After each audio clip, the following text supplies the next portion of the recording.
when knowledge is no longer light.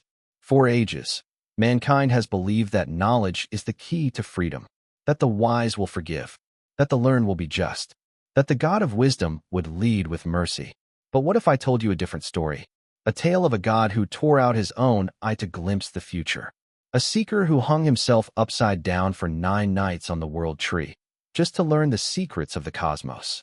A ruler who twisted knowledge into chains, and became the most terrifying tyrant in all of Norse mythology. Would you still believe that wisdom always leads to goodness? This is the story of Odin, the Allfather, founder of Asgard, lord of the 9 realms, and a god who cloaked his deepest fears behind the mask of knowledge. The man who gave an eye to see everything, except himself. There is a kind of ambition that masquerades as virtue, the yearning to know, to understand, to grasp the truth of the universe. And there is a kind of man the world calls wise, the listener, the seeker, the one who ventures further than anyone else. But between wisdom and obsession lies a razor-thin line, where the pursuit of truth becomes the need to control, where knowledge stops being light and becomes a curtain only one is allowed to draw. In the north, Odin was the one who crossed that line and never came back. The eye and the curse, a tale of the well. The old legends say, once, when Odin was young, still a god with questions in his heart, he came to Mimir's well, the deepest source of all wisdom. A black well, still as prophecy, cold as fate, deeper than even gods could measure. Mimir told him, if you wish to see beyond time, you must give up a part of yourself. Without hesitation, Odin gouged out his left eye and dropped it into the well. He drank, and from that moment, he was no longer a god who wanted to know. He became a god who feared what he knew. For in those icy waters, Odin saw the end of all things. He saw his beloved son Baldur fall. He saw the gods burn in fire. He saw the great wolf Fenrir tear him apart on the battlefield. And he saw that everything he built would one day fall. That was the day Odin learned. Knowledge does not free you. Knowledge condemns you. And so he made a choice. If the future was a blade, then he would seize the hilt before anyone else could. A web of shadows woven by knowing too much. Odin began to collect, not just information, but everything that could be known. He sent Hugin and Munin, his ravens of thought and memory, across the 9 realms, returning each day with whispers of the world. He made pacts with ancient beings, then killed them once their secrets were extracted. He carved the world from Ymir's corpse, but kept the marrow of mystery hidden in his vaults. He hoarded the maps, sealed the gates of travel, buried the ruins, burned the runes that foretold fate. And if something lay beyond his understanding, he didn't try to learn it. He erased it. Nothing terrified Odin more than a truth he didn't possess. Because he believed, if he knew everything, he could control everything. And if he controlled everything, he could never lose. When wisdom becomes chains instead of bridges.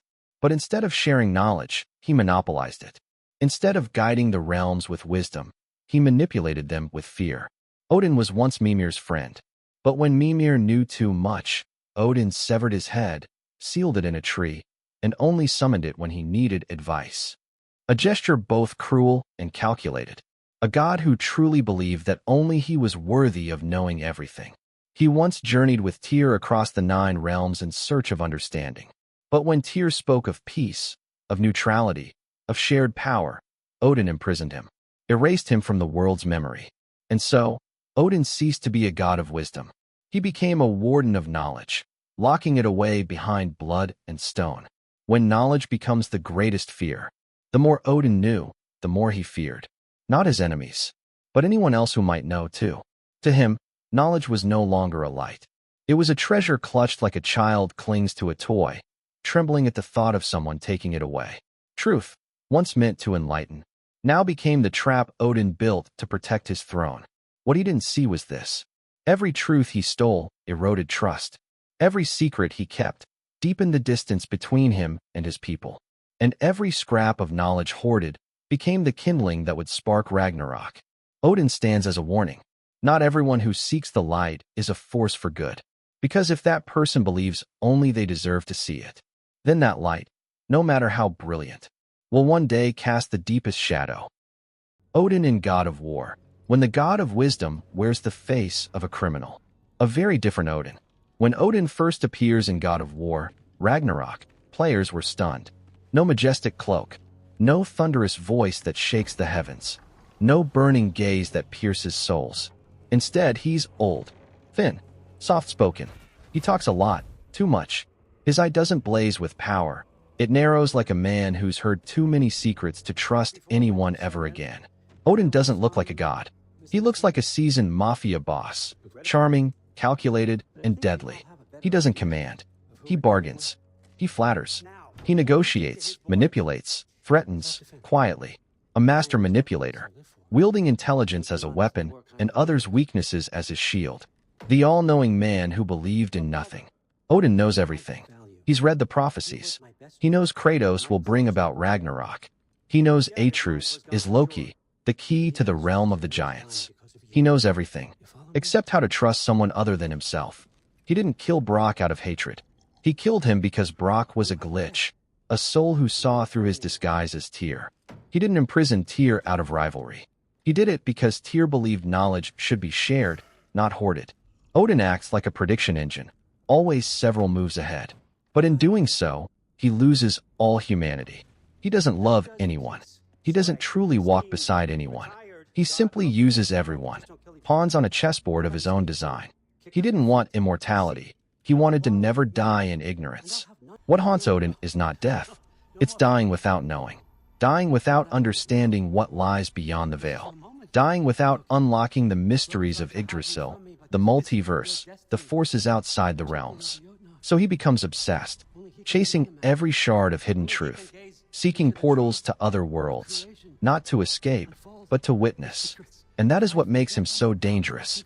A man who no longer values life, only the knowledge it can buy. A man willing to burn the world to ash, if it means learning something new in the process. Odin wasn't defeated by strength, but by human will. In the end, Odin wasn't destroyed by brute force. He was undone by those who refused to be controlled. He fell when Atreus rejected his tempting words, when Kratos defied his threats, when Brock accepted death just to expose the truth. Every manipulation failed, and one by one, his pawns stood up, with courage, with trust, with love. Odin didn't fall because his enemies were stronger. He fell because he had no one left to manipulate, because no one believed in him anymore. And when the god of knowledge had his soul trapped inside a fragile marble orb, the world exhaled. Finally, the one who knew everything had been stopped, and for the first time in forever, there was space again for the unknown. The end and the legacy. Did Odin really die? Odin is dead. But what exactly died? Kratos and Atreus didn't let Odin fade into dust. They trapped his soul inside a crystal. A prison not of walls, but of permanence. No rebirth, no escape, no second form waiting in the shadows. But Odin never feared physical death. What truly drove him mad was not knowing anymore. He didn't die like a warrior. He died like a knowledge-hungry mind, blindfolded forever, imprisoned not by chains, but by the silence of the universe. The world didn't need to kill Odin to stop him. It just had to make him ignorant. And for a man like him, that was enough. A demon? Or just a twisted reflection of ourselves? Odin wasn't the classic villain. He didn't destroy the world for revenge. He didn't kill for pleasure. Everything he did was because he was afraid. Afraid of death. Afraid of being wrong. Afraid that the world would go on without him at its center. Afraid of what he couldn't understand. And you know what's even scarier? We all share that fear. Who hasn't tried to control the future? Who hasn't feared losing the right to choose? Who hasn't, at some point, been selfish in the name of knowing better? Odin is a warning. That wisdom without heart becomes a blade. That if you walk too far down the path of understanding and forget to stop and love, you may end up the most knowledgeable person alive and the loneliest. The legacy of a god who once was everything. After Odin's death, the 9 realms didn't erupt. There was no second Ragnarok, no victory parades, no thrones reclaimed, just silence, a strange kind of silence, like turning off a radio that had been on your whole life. And for the first time, you can hear the real wind, the real voices, the real breath of the world. Odin left behind no crown, no heirs, no shining legacy. Only one question: was knowing everything ever worth it? Kratos didn't kill Odin alone. He killed a philosophy. Odin was the symbol of control through knowledge. Kratos became the symbol of freedom through choice. One tried to shape the universe by knowing every path. The other shattered the paths and carved his own. Odin tried to write destiny with ink and prophecy. Kratos tossed the book into the fire, not because he was stronger, but because he learned that some things are not meant to be known. Some things are meant to be lived. Knowing everything, losing everything. Odin died, trapped inside a crystal. No choir sang. No tears were shed. No statue was raised in his name. And perhaps that was the death he never dared to imagine.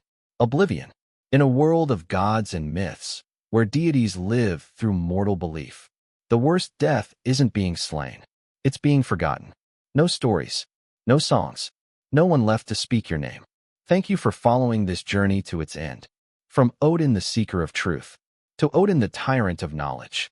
If you'd like to dive deeper into the fates of Thor, Baldur, Freya, or explore how Atreus and Kratos evolved through the chaos of Ragnarok, let me know in the comments. Because in this world, sometimes, it's not what we know, but what we don't, that truly shapes who we become.